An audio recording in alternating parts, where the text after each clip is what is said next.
오늘의 요점은 이렇게 말할 수 있을 것 같아요. 우리가 명상과 마음챙김을 잘 구분할 줄 모르는 것하고 관련해서 알아차림이라는 용어가 오남용되고 있다 하는 말씀을 좀 드리려고 합니다. 그, 이 논문 아마 여기 계신 분들은 다 보셨을 거라고 생각되는데, 제가 2024년에 명상과 마음챙김의 정의에 대한 고찰 해가지고 마음훈련의 체계를 위한 제언, 이거를 어, 논문을 좀 짧진 않습니다. 37페이지에서 75페이지, 한 40여 페이지 되는 논문인데요. 여기서 이제 쉰범슴을 이제 다시 한번 이제 학술적으로 이제 풀었습니다. 명상이라는 용어가 그 초기에는 그래도 비교적 어, 좀 깔끔한 편이었는데, 물론 그 당시에도 그것도 완전히 깔끔하다고 할 수는 없겠지만, 그래도 마음챙김이라는 용어가 등장하기 전에는 명상이라고 하는 것은 이 제가 설명드리는 쉰다의 개념에 굉장히 부합되는 내용이었었어요. 대부분의 지도하는 사람이나 교육하는 사람이나 그랬었어요. 어떤 생각이 들어가는 거하고는 명상은 거리가 멀죠. 네. 그리고 어떤 좀 어떤 감각, 생각이 아닌 것에 주의를 모음으로써 생각과 욕구가 비워지고 마음이 쉬워지고 또 평화를 경험하는 이제 그런 훈련, 음, 그런 마음의 기술로 생각돼 왔는데 마음 챙김이 들어오면서 그 명상의 개념이 많이 흐트러졌어요. 마음 챙김을 명상에 포함시키면서부터 음, 좀 명상의 개념이 많이 흐트러졌습니다. 그래서 그거를 다시 설명하기에는 조금 지금 적절하지 않을지 모르고요. 제가 다음에 어찌 보면 시간을 내서 이 논문을 갖고 하나 좀 어, 강의를 하는 식으로 진행을 해볼까 하는 마음도 있습니다. 그건 그때 또 하더라도 오늘은 알아차림이라는 용어에 대해서 말씀드리는데요. 여러분 뭐 예를 들면 요가를 하시는 분들도 그렇고 명상, 마음챙김 구분을 안 하시죠? 그분들이 사용하는 멘트를 보게 되면 알아차려라, 알아차림 이런 용어를 많이 사용합니다. 차리라고 그래요. 근데 알아차리라 그럴 때 예를 들면은 아, 호흡을 잘 알아차리도록 합니다. 호흡의 감각을 잘 알아차리도록 합니다. 그럼 그때 알아차린다는 그 대신에 호흡을 잘 느껴보세요. 라는 표현하고 뭐가 다를까요?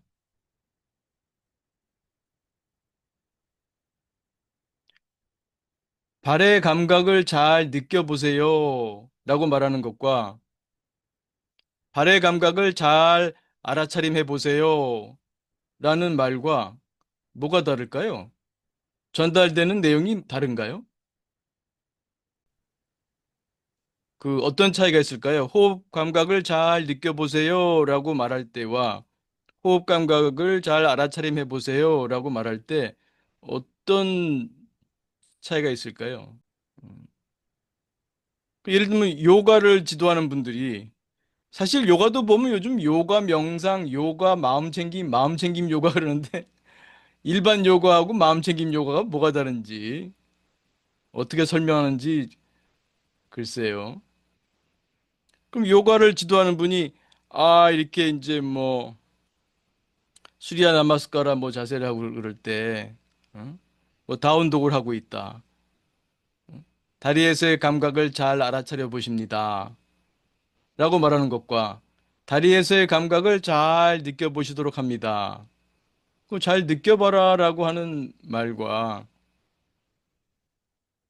그것을 잘 알아차려 보세요 라고 말하는 것하고 그게 어떤 차이가 있을까요? 그러니까 우리가 듣는 사람들이 달라지나요? 잘 알아차려 보세요 할 때와 그걸 잘 느껴보세요라고 할 때 듣는 사람들의 그 마음에서의 프로세싱이 처리 과정이 다를까요? 다르지 않을 거라고 봐요. 그러니까 명상과 마음 챙김이 구분이 안 되고 있는 거죠. 그냥 알아차림이라는 말을 쓰면은 마음 챙김인 줄 알아요. 또 어떤 분들은 또 마음 챙김이 용어가 잘못됐다, 알아차림이 맞다, 뭐 이렇게 주장하는 분들도 있고요. 그래서 제가 볼 때는 알아차림이라는 말이 이렇게 오남용되고 있다 말씀드릴 수 있어요. 그래서 일단은 알아차림이라는 거를 영미권에서는 이게 어웨어니스를 번역하는 거라고 보통 얘기해요. 어웨어, 어웨어니스. 알아차린다는 것도 어웨어니스라 그래요. 어웨어. 나는 어웨어한다. 다리의 감각을 어웨어한다. 호흡의 감각을 어웨어한다. 근데 이건 그냥 인식이라는 거예요. 인식. 여기에 마음 챙김이란 말은 들어가 있지 않아요. 마음 챙김은 안 들어가 있어요. 마음 챙김은 내 마음을 보는 거예요. 명상은 쉬는 거고요. 어떻게 쉬어요? 감각의 주의를 이렇게 보냄으로써, 감각의 마음의 문을 열므로써, 감각이 들어옴으로써 욕구 생각이 내려가니까 쉬워지는 거죠. 그러니까 이때 주의가 어디에 가냐면은 감각에 가는 거예요.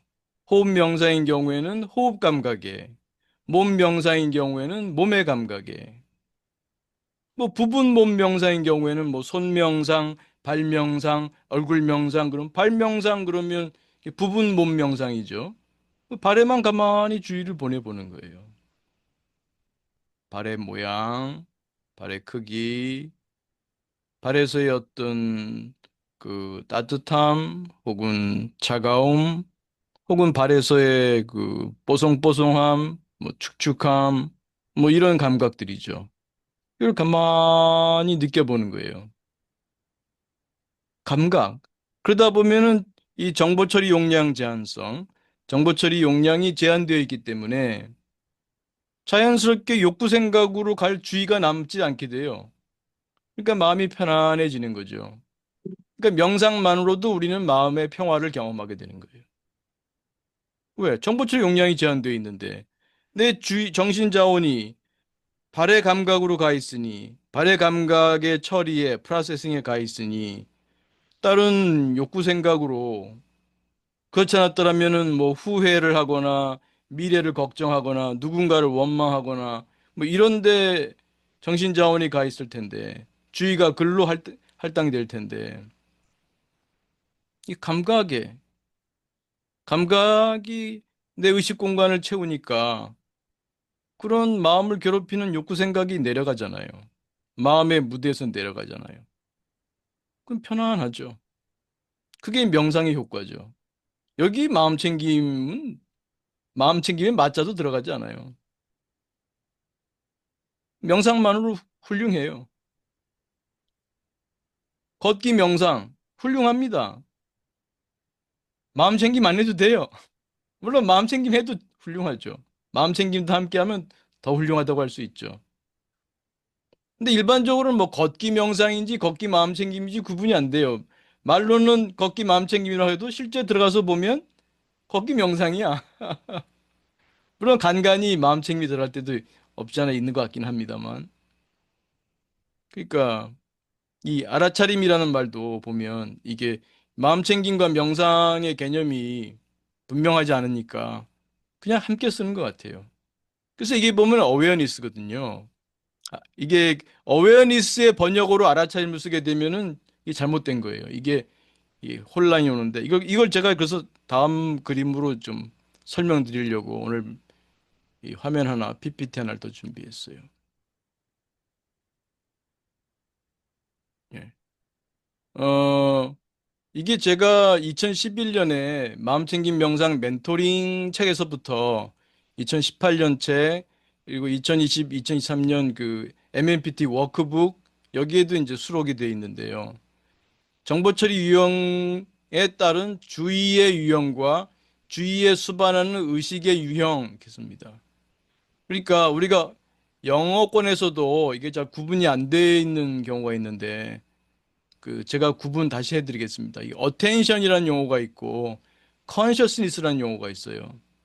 요거의 차이를 이제 구분해 드리는데 기본적으로 우리 인간은 다른 생명과 마찬가지로 정보를 처리하는 존재입니다. 인간도 정보를 처리하는 존재고 지렁이도 정보를 처리하는 존재고 개구리도 정보 처리하는 존재고 뭐 여러분들이 키우시는 반려견이나 고양이들도 마찬가지로 정보 처리를 하죠. 식물도 정보 처리합니다. 그러니까 생명은 모두 정보 처리를 해요. 식물도 태양의 빛을 처리하죠. 태양의 위치에 따라서 움직이기도 해요. 해바라기 같으면 그 해를 따라서 이렇게 꽃이 움직이지 않습니까? 그리고 해가 지고 뜨는 거에 따라서 꽃이 이렇게 오므라들기도 하고 펴지기도 하고 이 모든 것들은 다 정보 처리하는 거죠. 자기 자신의 내면의 어떤 상태, 이 그 바깥의 상태 그런 것에 대한 정보 처리, 정보를 처리한다 볼 수 있어요. 그래서 이 정보 처리의 유형이 있고 그것을 주의의 이 정보 처리에 동원되는 주의의 유형. 이 정보 처리하는 것을 다른 말로 하면은 주의를 사용한다고 할 수 있어요. 주의를 사용하는 것이 정보 처리고 주의를 사용한다는 것은 다른 말로 하면 우리가 그 정신 자원을 쓰는 거예요. 우리가 밥을 먹고 숨을 마시고 쉬고 이 모든 과정에서 에너지가 생기잖아요. 그 에너지가 몸을 움직이고 뇌를 움직여요. 그 뇌의 움직임에서 우리가 이러한 그 의식을 경험한다. 이렇게 말할 수 있습니다. 물론 이거는 여러분에게 비교적 합리적으로 받아들이기 쉬운 설명이에요. 사실은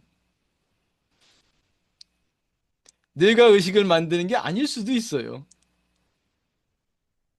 그러나 우리는 뇌가 의식을 만들겠지라고 믿을 수 있습니다.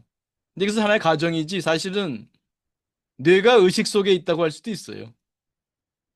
그래서 이 부분은 또 관심 있는 분들은 제가 그 전에 올려놓은 음, 그 참여형 영화 유튜브에서 참여형 영화로 치면 제가 강의한 2시간 남짓한 강의가 나올 겁니다.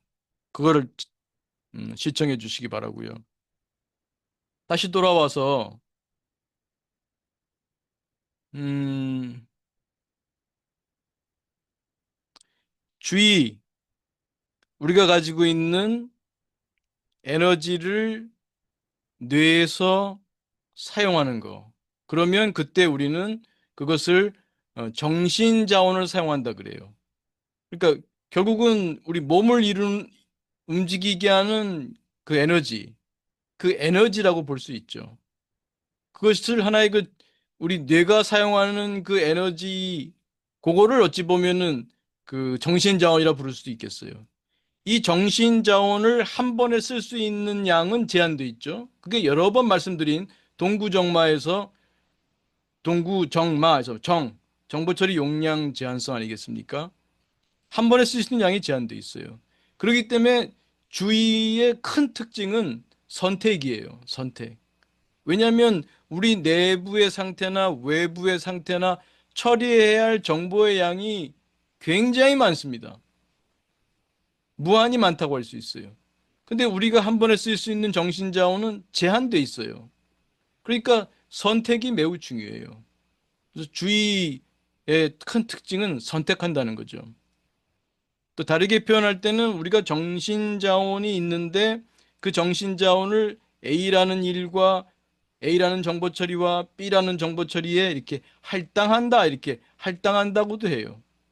그래서 주의를 정의 내릴 때 정신 자원의 할당 이렇게 간단히 설명하기도 합니다. Allocation of mental resources. 그러니까 운전을 하면서 대화를 한다.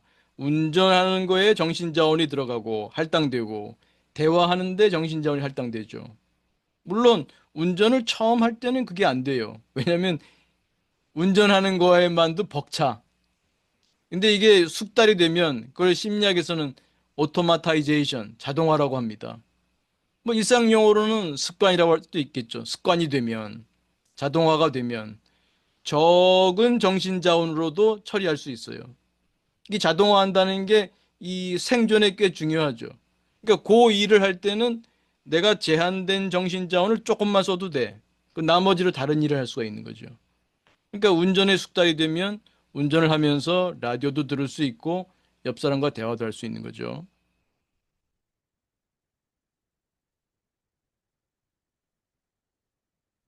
그래서 이 주의를 쓰게 되는데 그 일반적인 처리를 한다 그러면 일반적 주의, 일반적 주의를 쓰게 되면은 일반적 인식을 한다. 그러니까 어텐션은 그 이렇게 보시면 돼요. 멘탈 액티버티다. 다시 말씀드립니다. 어텐션은 멘탈 액티버티, 정신적 활동이에요. 컨셔스니스 혹은 어웨어니스 같은 뜻으로 보시면 됩니다. 컨셔스니스와 어웨어니스는 같은 뜻으로 보세요. 그걸 이제 굳이 구분하기 위해서는 컨셔스니스는 의식이라고 번역하고 어웨어니스는 인식이라고 번역하겠습니다. 번역 용어를 그렇게 정하겠습니다. 그래서 이 컨셔스니스 어웨어니스는 내가 멘탈 액티버티 행위, 정신적 활동, 정신적 행위를 하면 경험되는 거예요. 주관적 경험이에요. 내가 본다라는 보는 행위를 하면 보이죠. 이 볼펜을 보기 위해서는 내가 주의가 가야 돼요. 내가 본다라고 하는 보는 행위, 보는 정신적 행위가 있어야 돼요. 그러면 이 볼펜이 보이죠. 경험되죠. 인식되죠. 의식되죠. 이 볼펜이 어웨어 됩니다. 이때 볼펜이 알아차림됐다고 쓰지 마세요. 볼펜이 인식되는 거야. 볼펜이 알아차림됐다는 말 쓰지 마세요. 알아차림이라는 말은 아껴 쓰시기 바랍니다. 오남용하지 말고 알아차림이라는 말은 조금 이따 설명드리겠습니다만 그때만 쓰시고 아껴 쓰시기 바래요. 아무 때나 알아차림이라는 말 쓰지 말고. 지금 내가 본다 하는 그 정신적 활동을 하면 주의를 보내면 멘탈 액티비티를 가하게 되면 이 볼펜이 보여요. 인식이 돼요. 의식이 돼요. 그러니까 어텐션은 멘탈 액티비티, 컨셔스니스 혹은 어웨어니스는 멘탈 액티비티에 따른 주관적 경험이에요. 보면 보이는 거죠. 주의를 보내면 그거에 따른 인식이 일어나요. 어웨어니스, 혹은 컨셔스니스가 일어나게 되는 거죠. 근데 일반적 주의라는 것은 뭐냐면 일반적 주의는 바텀업과 탑다운이 함께 일어나요.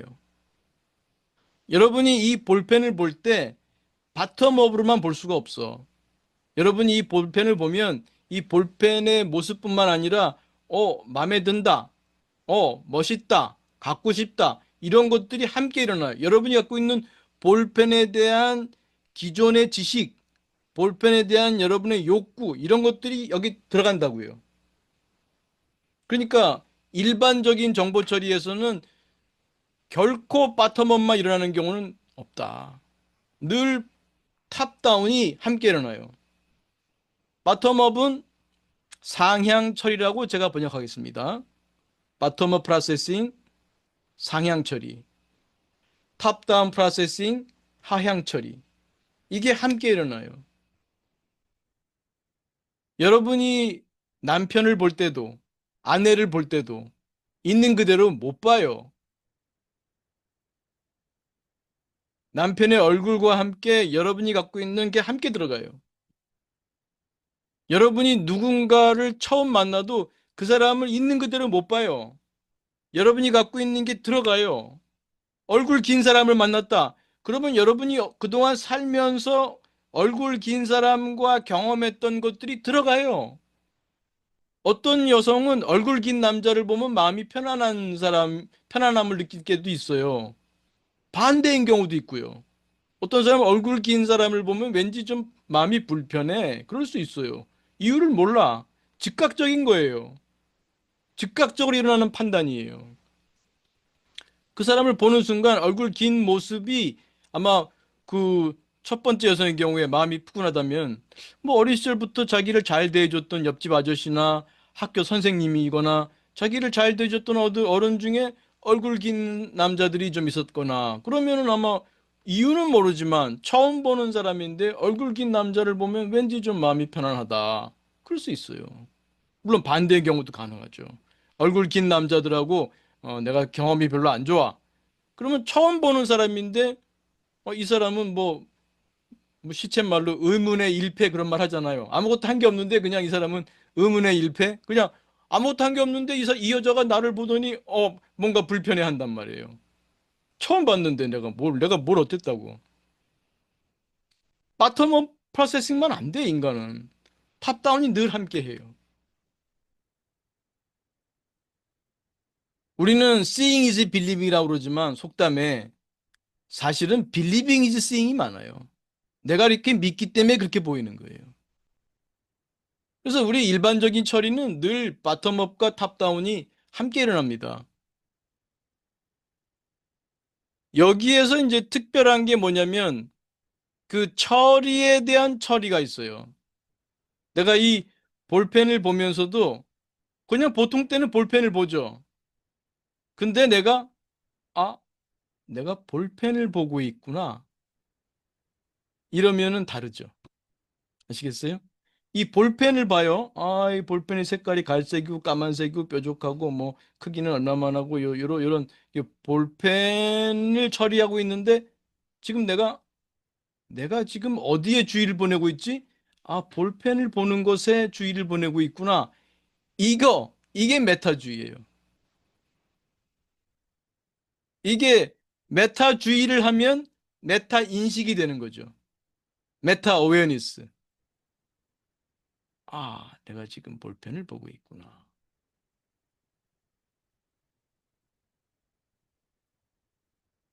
어떤 일로 내가 막 화가 난다. 막 화가 나. 화를 내가 알고 있어요? 모르고 있어요? 화를 알고 있어요. 화가 나니까 내가 막 이 감정을 다 느끼고 있단 말이에요. 어웨어하고 있어요. 인식하고 있어요. 내가 화가 났는데 화를 왜 인식 못해? 화를 내가 느끼고 있단 말이에요. 지금 막 화가 나서 어쩔 줄을 몰라. 다 어웨어하고 있어요. 그런데 내가 화가 난 줄은 모르지. 이게 다른 거예요. 내가 화가 났구나, 화가 난 상태구나 하고 내 마음을 보는 거. 이거는 없는 거예요. 이거를 하는 것이 바로 이 마음 챙김의 독특한 메타 어텐션이에요. 그것도 베어 메타 어텐션이죠. 그러니까 내가 화가 났구나를 보면 메타한 거예요. 내가 볼펜을 보고 있구나를 알게 되면 메타한 거예요.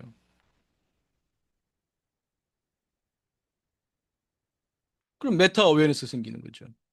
근데 이게 메타 어웨어니스 이렇게 되면 알아차림이라는 용어를 써도 돼. 메타가 들어가면. 내가 볼펜을 보고 있구나. 내가 화가 나고 있구나.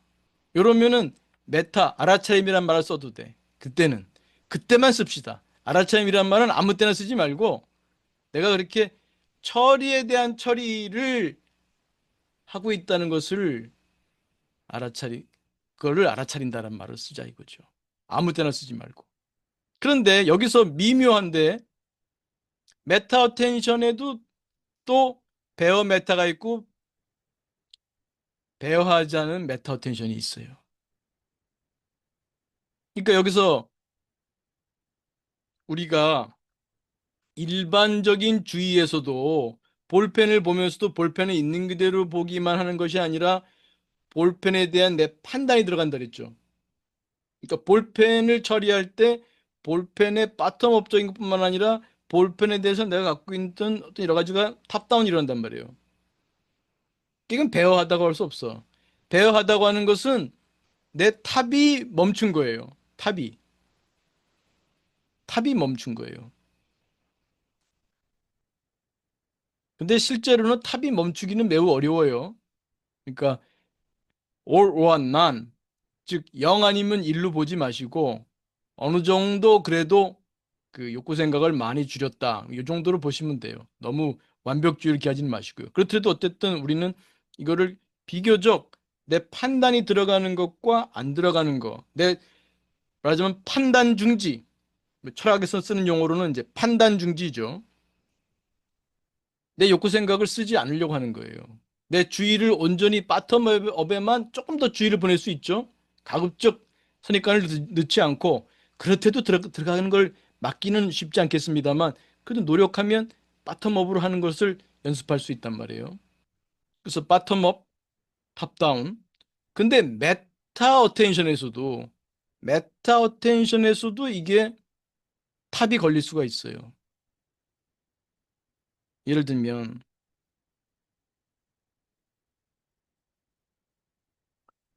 어, 토토맘님이 아이에게 화를 냈다. 그래서 그전에는 내가 화내는지도 몰랐어. 막 화를 내고 막 야단을 치고 그 다음에 다 끝난 다음에 내가 왜 화를 냈지? 그 마치 그 예전에 그 코로나 시기에 나법 반반 이 용어가 유행했었어요.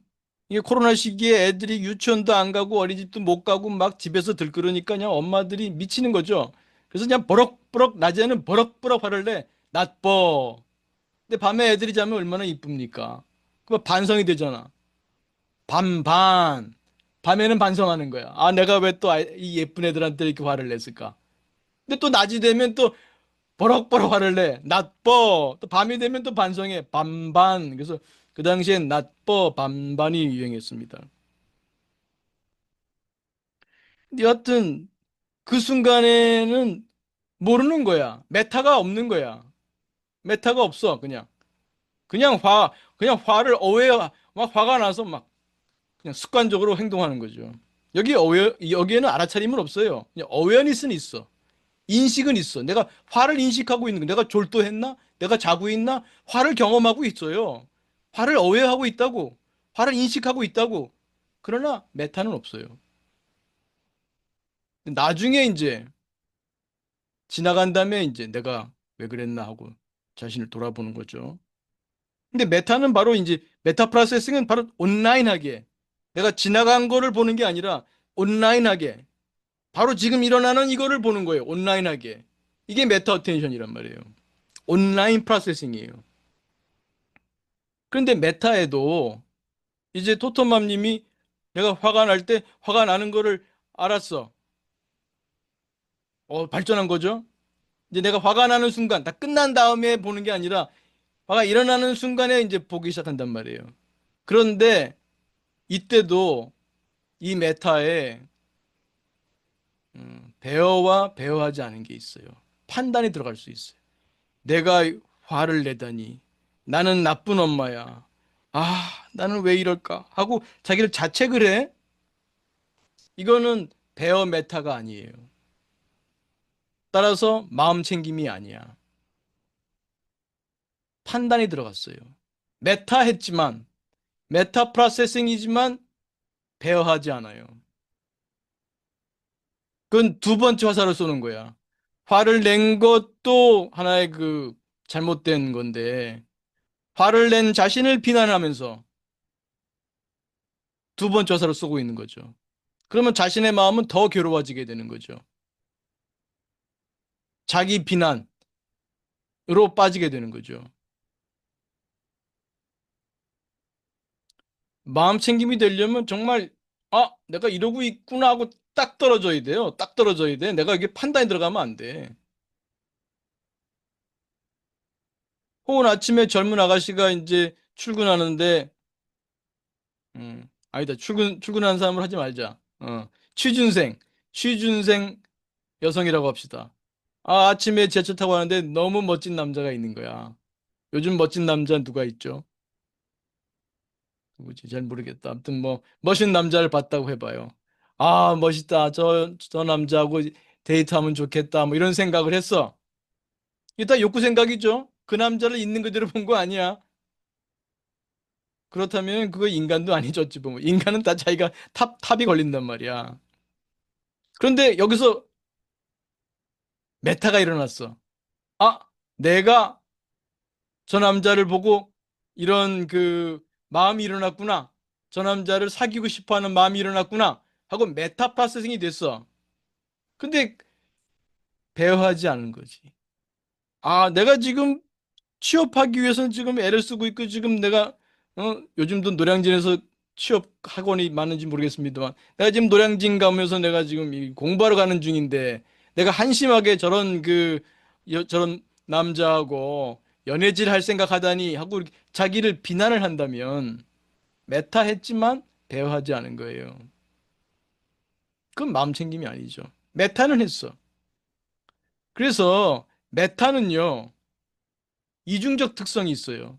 이렇게 배어하지 않은 메타인 경우에는 자칫 모든 것이 그렇진 않지만 그렇게 잘 숙고의 방향으로 잘 발전하면 좋겠지만 자기 비난의 방식으로 가는 메타가 있어요. 그런 경우에는 메타가 오히려 불건강하다.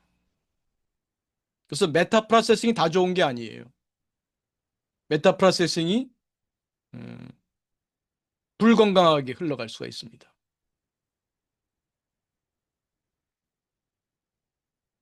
메타 프로세싱이 건강하게 흘러가려면 이 긍정심리에 쓴다.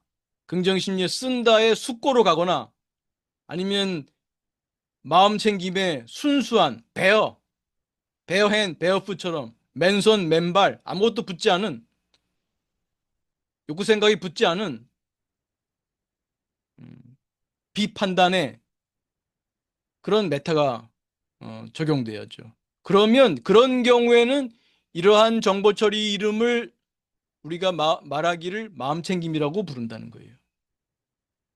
그러니까 이 마음챙김이라고 하는 정보 처리 유형이 있어. 이 정보 처리 유형을 주의로 설명해 보면 베어 메타 어텐션이라는 주의를 쓰는 거예요.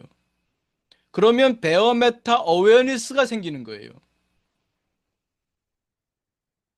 이거를 순수한 알아차림이라고 부를 수 있지. 근데 순수한 알아차림이 너무 길다.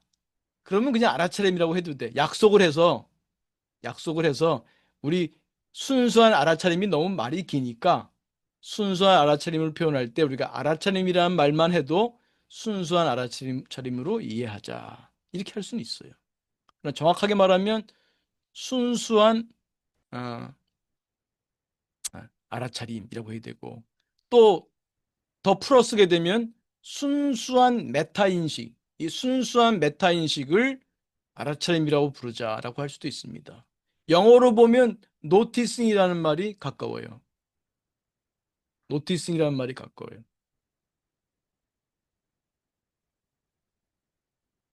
힐링님 이게 들으시면서도 이거 잘 치시네. 이거 꼭 올려달라고 하시네. 올리겠습니다.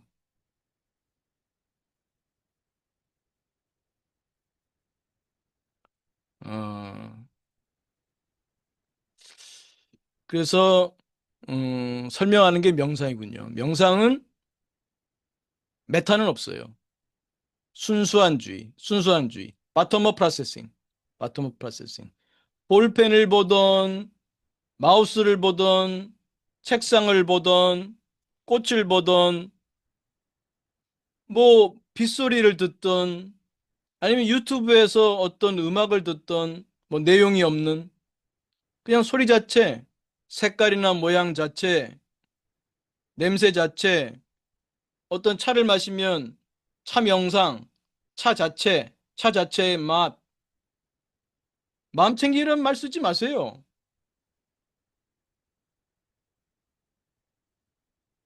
알아차림이란 말 쓰지 마세요. 온전히 느껴라. 내 마음이 그 차에 커피에, 녹차에 그 향과 맛으로 내 의식 공간이 채워질 때 거기에 어떤 과거의 후회가 있으며 거기에 어떤 과거의 누구에 대한 원망이 있으며 거기에 어떤 미래에 대한 걱정이 있습니까? 내 마음이 그 녹차의 향기와 맛과 온도와 이런 감각들로 채워졌는데 점 하나만 찍고 봐도 돼요. 점 하나만 딱 찍고 보세요. 공부하기 전에 마음이 산란하다. 유튜브 쇼츠 보지 마시고 점 하나 딱 찍어 놓고 점 하나만 가만히 한 1분만 보세요. 마음이 차분해져요. 음, 그래서 명상은 그 순수한 주의다. 이런 가급적 합이 걸리지 않은. 근데 쉽지 않잖아요. 여러분이 호흡 명상하려고 그래도 뇌가 가만히 있습니까? 이런 생각 저런 생각 막 올라오잖아요. 그러니까 훈련이 필요하죠. 훈련을 통해서 호흡 감각이면 호흡 감각. 혹은 걸을 때는 걷는 감각, 아니면 걸을 때 경험되는 뺨에 닿는 바람의 감각, 또 주변에서 보이는 나무라든지 여러 가지 모양들, 색깔들, 그런 것을 가만히 느끼는 그 훈련을 하다 보면 그 감각과 친해지겠죠. 그러니까 명상은 다른 말로 하면 감각과 친해지는 훈련이에요. 감각과 친해지는 훈련이라고 하는 것은 바텀업 프로세싱이죠. 감각 자체를 처리해요. 그 감각과 관련된 나의 탑은 가급적이면 쉬려고 하는 거예요. 근데 이게 쉽지는 않아요. 이게 오토마타이즈 되어 있어요. 탑이 거의 자동적으로 작용하게 된다고요. 근데 이게 훈련이 필요하죠. 훈련을 통해서 탑을 쉬는, 우리의 욕구 생각을 쉬는 훈련. 그게 이제 명상의 훈련이죠. 이런 베어 텐션을 할 때 베어 어웨어니스, 순수한 인식이 나오는 거죠. 그래서 알아차림이라는 용어는 아무 때나 쓰지 말고 이러한 마음 챙김이라고 하는 독특한 주의, 그러니까 일반적 정보 처리에서는 늘 바텀업과 탑다운이 함께 작용하고 있어요.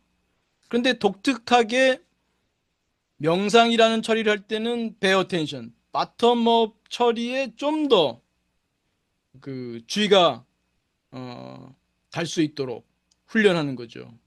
그래서 바텀업 처리가 될 때, 그런 베어 텐션이 될 때 베어 어웨어니스, 순수한 인식이 일어나고, 또 하나 독특한 처리가 있으니, 독특한 주의 방식이 있으니 그것을 이름하여 마음챙김이라고 부릅니다. 그 마음챙김은 어떻게 하는 주의냐? 베어 메타 어텐션의 주의다. 그래서 베어 메타 어텐션을 하면 베어 메타 어웨어니스가 발생한다. 우리가 경험이 되는 거예요. 순수한 메타 인식, 순수한 메타 의식이 경험되는 거예요. 이러한 순수한 메타 인식을 알아차림이라고 부르자. 너무 기니까, 순수한 메타 인식 기니까 이럴 때 우리가 알아차림이라는 용어를 쓰면 정확한 알아차림의 용어가 되겠습니다. 그래서 오늘 여러분과 함께 알아차림의 그 오남용에 대해서 그 얘기를 좀 나눠봤습니다. 그래서 그 여기 나와 있습니다만, 이 기본적으로 우리가 마음을 훈련한다는 것은 다른 말로 하면 주의 훈련이에요. 그래서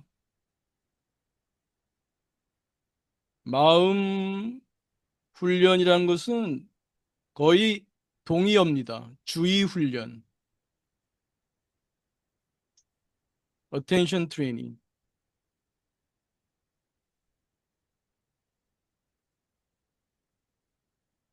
이라고 봐도 됩니다. 그래서 이 주의 훈련을 할 때 여기 여러 가지 주의 방식, 베어 텐션의 훈련, 베어 메타 텐션의 훈련, 그리고 일반적인 주의 처리일 때 보면 바텀업과 탑다운이 함께 일어나는데, 이 탑을 내가 여하이 쓰느냐, 이 탑을 내가 어떤 식으로 쓰느냐, 이 탑을 사용하는, 이 탑을 건강하게 사용하는 그 훈련이 긍정심리의 훈련이라고 보시면 되겠습니다. 일단 그 몰입이라고 한다면, 요즘 몰입이라는 말은 플로우라는 용어를 많이 쓰는 것 같아요. 심리학에서는 플로우, 그 칙센미아의 플로우라는 쓰는데 몰입되는 거죠. 이 몰입은 쓴다에서도 일어나고 쉰다에서도 일어납니다. 그러니까 웨일님이 질문하신 것처럼 이 베어 어텐션에서도 베어 어텐션이 이제 깊게 들어가게 되면 몰입이 일어나죠. 보통 산매라고 그러죠. 산매. 그럼 뭐 호흡 명상 상태에서도 산매에 갈 수 있고요. 점 하나 바라볼 때도 점 하나 바라보는 것만으로도 산매에 갈 수 있습니다. 근데 제가 좀 부가적으로 말씀드리면 거의 끝날 시간이 돼가지고 마음이 좀 그렇긴 한데 그 저는 산매를 그렇게 강조하진 않습니다. 뭐 산매 뭐 좋죠. 네. 또 긍정적 효과도 있다고 봅니다. 근데 저는 산매를 그렇게 강조하지는 않습니다. 음. 그리고 명상을 할 때도 제가 말씀드리지만 너무 완벽주의에 빠지지 마라. 완벽하게 내가 어떤 그 상태에 정말 호흡 명상이면 호흡 감각만 느끼는 그런 상태에 가 있기만을 기대하지 마시고요. 생각이 왔다 갔다 해도 괜찮습니다. 그냥 그거 자체에 대해서도 마음을 이렇게 허용하는 마음을 가지면서 하시면 충분히 명상의 효과를 경험할 수 있으니까요. 그래서 이런 명상, 이 감각 처리를 하면서 욕구 생각이 쉬워지는데 특히 그 감각의 대상이 좀 작을 때요. 호흡 감각이나 점이라든지 하나의 소리라든지 종소리라든지 이렇게 그 감각 대상이 좁혀지게 되면 그러면은 그거는 훨씬 더 몰입에 가기가 쉽습니다. 제가 그거를 설명할 때 아마 뒤에 있을 겁니다. 어, 어디가 있지? 아, 여기 있군요. 여기 제가 나눴습니다만 이 개방형 명상이 있고 집중형 명상이 있는데 둘 다 집법 명상이고요. 둘 다 베어 텐션이에요. 베어 텐션인데 집중형 명상인 경우에 몰입이 쉽게 일어날 수 있습니다. 그리고 개방형인 경우에는 그렇게 몰입 스타일로 가진 않아요. 그러나 욕구 생각이 쉬워지죠. 우리가 걷기 명상을 한다거나 이럴 때 저는 특히 뭐 남방 스님들은 뭐 좁은 공간에서 왔다 갔다 할 때 발바닥 감각만 느끼는 거는 집중형에 가까운 걷기 명상이에요. 그러나 서울 도심에서 걷기 명상한다 그러면은 개방형 걷기 명상을 추천합니다. 그걸 발바닥 감각만 집중하는 그 집중형 걷기 명상 하시게 되면은 교통사고 날 위험도 있고 좀 위험합니다. 그러니까 도시에서는 좀 개방형 걷기 명상하시면 되죠. 그래서 이와 같이 이제 구분해 볼 때 그렇게 비교해 볼 때에 그 명상에서도 가능하고요. 몰입이 또 쓴다에서도 가능합니다. 예를 들면 독서 삼매. 여러분이 독서에 완전히 몰입돼 있죠. 독서에 몰입돼 있는 동안 딴 생각 없어요. 뭐 치매 걸린 시어머니 생각 없습니다. 들어올 수가 없어요. 정보 처리 용량이 제한되어 있기 때문에 우리가 쓸 수 있는 주의 자원이 제한되어 있기 때문에 그 주의 자원이 모두 하나에 이제 쏠려 있는 것이죠. 하나의 처리에만. 혹은 여러분이 뭐 좋아하는 드라마에 폭 빠진 경우도 그것도 몰입으로 볼 수 있습니다.